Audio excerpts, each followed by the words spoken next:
गांधीनगर में बनी national forensic science university दुनिया की एक ऐसी पहली यूनिवर्सिटी है जिसमें भविष्य की चुनौतियों का सामना अनुसंधान से कैसे किया जाएगा, उस पर काम अभी जारी है। 13,000 करोड़ रुपए से 45 एकड़ जमीन में बनी इस यूनिवर्सिटी में कई तरह के कोर्स होते हैं और भारत ही नहीं दुनिया यहाँ के विशेषज्ञों से सलाह ले रही है। देखिए क्या है खास इस यूनिवर्सिटी में, योगेंद्र शर्मा की इस विशेष रिपोर्ट में। National forensic science university Bharat का वो एक ऐसा कैंपस है जो दुनिया में अनोखा कैंपस कहा जा सकता है। ये आत्मनिर्भर भारत की एक मिसाल कहें इसको, क्योंकि दुनिया के कई मुल्क हमारे पर निर्भर हैं। कई ऐसे जो कठिन और जटिल समस्याएं हैं, साइबर सिक्योरिटी की चाहे दूसरी हो, जो भारत सुलझा रहा है।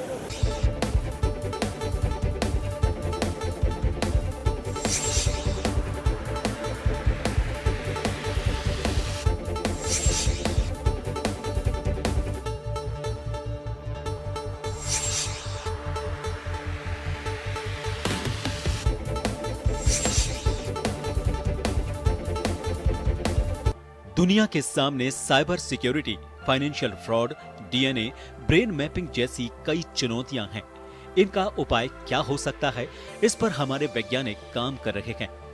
इसी वजह से गुजरात के नेशनल फॉरेंसिक साइंस यूनिवर्सिटी की टैगलाइन है, सत्य की खोज, भविष्य का निर्माण। यहाँ drugs, narcotics, DNA, brain mapping जैसी चुनौतियों पर काम हो रहा है। यहाँ के वैज्ञानिकों का कहना है कि हाल ही में अहमदाबाद में हुए प्लेन क्रैश मामले में डीएनए की चुनौतियों का हल भी निकाला गया। द्वितीय विश्व युद्ध में जापानियों ने अमेरिका के लड़ाकू विमान को जब मार गिराया था तो उनकी डेड बॉडीज के डीएनए को भी इन वैज्ञानिकों ने सुलझाया है। ये बॉडीज भारत के ही नॉर्थ ईस्ट में मिली थी। डीएनए की बारीकियों से जांच हो सके, इस पर अनुसंधान चल रहा है। हमारे 7 केसेस थे कि जिसमें हमें ऑटोजोमल में म्यूटेशन मिला, वाई में भी म्यूटेशन मिला, उसके बाद हमने एक्स भी किया कि जो मदर से मिलता है, दैट ऑल्सो गॉट म्यूटेटेड। तो उस केस में हमें माइटोकॉन्ड्रियल डीएनए एनालिसिस करना पड़ता है। एक that is done on this machine only, but उसका पूरा सेपरेट प्रोसेस है, that is called sequencing process है। ये जो नॉर्मल रूटीन फॉरेंसिक लैब में जो केसेस होते हैं उससे पूरा अलग प्रोसेस है, कि जो इंडिया में शायद 1-2 लैब ही करती है, उसमें से हम हैं। तो वो हमने किए 7 फैमिली के माइटोकॉन्ड्रियल डीएनए एनालिसिस। यूनिवर्सिटी के vice chancellor Padmashri doctor J M. Vyas ने 2008 में गुजरात सरकार के साथ तत्कालीन मुख्यमंत्री नरेंद्र मोदी से चर्चा की।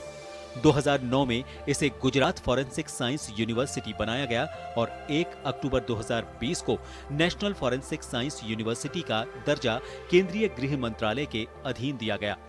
इसके दिल्ली, गोवा, त्रिपुरा, भोपाल सहित कई जगह कैंपस हैं और एक कैंपस युगांडा में भी खोला गया है। यहाँ के विशेषज्ञों का मानना है कि क्राइम कन्विक्शन रेट कम करने के लिए, अनुसंधान में सहयोग के लिए इसके एक्सपर्ट्स बहुत जरूरी हैं। नए कानून के तहत 7 वर्ष या फिर इससे अधिक की सजा में फॉरेंसिक साइंस के अनुसंधान की जरूरत है, जिसे अनिवार्य किया गया है। अब इस यूनिवर्सिटी में मोबाइल फॉरेंसिक लैब, सेना के लिए बुलेट प्रूफ जैकेट और हेलमेट भी तैयार किए जा रहे हैं। कुछ दिन पहले अमेरिका में हुए बिटकॉइन फ्रॉड की जांच में भी यहाँ के विशेषज्ञों ने मदद की है। जैसा forensic medical council of India होती है, तो medical council of India decide करती है आपका एजुकेशन का स्टैंडर्ड क्या होगा। मिनिमम फैकल्टी ये होनी चाहिए, उनका इतना क्वालिफिकेशन होना चाहिए, आपको मिनिमम ये टूल्स, ये इक्विपमेंट आपके पास अवेलेबल होनी चाहिए। कुछ इक्विपमेंट्स आपको ऑनलाइन मिल सकते हैं, फ्री में टूल्स अवेलेबल होते हैं, कुछ परचेज भी कर सकते हैं, कुछ वो गवर्नमेंट, स्टेट गवर्नमेंट उनको मदद करे। ये सब प्रोसेस चल रही है और विदिन ए ईयर आपको पता चलेगा कि ये गवर्नमेंट ने एस्टेब्लिश किया, और तो फिर फॉरेंसिक एजुकेशन भी वहां पर रेगुलेट हो जाएगा। संभावना है अक्टूबर से जयपुर सहित 3 कैंपस भी इस यूनिवर्सिटी से जुड़ेंगे। 12 अक्टूबर को केंद्रीय गृह मंत्री अमित शाह इसका उद्घाटन करेंगे। आने वाले दिनों में 26 कैंपस यूनिवर्सिटी के अधीन होंगे, जिन पर काम चल रहा है। इंटरपोल साइबर सिक्योरिटी के लिए पुलिस के ऑफिसर्स को भी यहाँ सर्टिफिकेट कोर्स कराया जाता है।